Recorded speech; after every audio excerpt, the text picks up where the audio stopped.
ইসকনের বিপক্ষে জানাজায় গিয়ে কথা বলেছে, বলা তো দরকার ছিল সবারই, যারা ক্ষমতায় আছে ওদেরও বলা দরকার ছিল, কিন্তু বলতে পারে না, এটা ওদের ব্যর্থতা।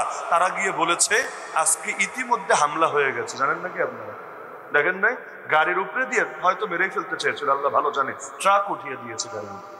আল্লাহ হেফাজত করেছেন, জানে মরে নাই বা তেমন ক্ষয়ক্ষতি হয় নাই, মানুষ ট্রাক ড্রাইভারকে ধরে ফেলেছে। আশা করা যায় আল্লাহ চাইলে হয়তো হাকিকত বের হবে। সকালে বলল, রাত পার হতে পারলো না, তার আগে হামলা হয়ে গেল। পাওয়ারটা দেখেছেন? এখন আমাদেরও জীবন কয়দিন আছে আল্লাহ ভালো জানে, কারণ ওদের হাত এই পরিমাণ লম্বা হয়ে গেছে, যে কোনো সময় যে কারো মাথায় আঘাত বসায় দিতে পারে। এই যে এতগুলো রাজনৈতিক দল বড় বড় বাংলাদেশে, কয়জন প্রতিবাদ করেছে গতকালের হত্যার? বলেন দেখি, কয়জন? তাহলে তোমার রাজনীতি তোমার কি শিখাইছে?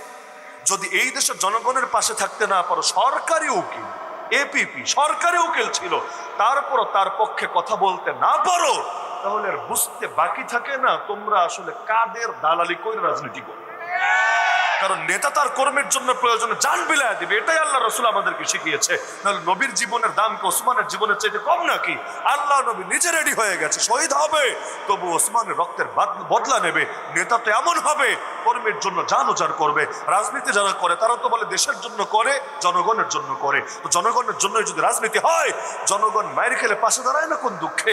ওদের গায়ে টোকা লাগলেও তো সবার আগে বিবৃতি নিয়ে এগিয়ে আসে, এখন বলতে পারছে না কোন দুঃখে। তার মানে বুঝতে বাকি থাকে না, ডাল মে কুছ কালা হ্যায়।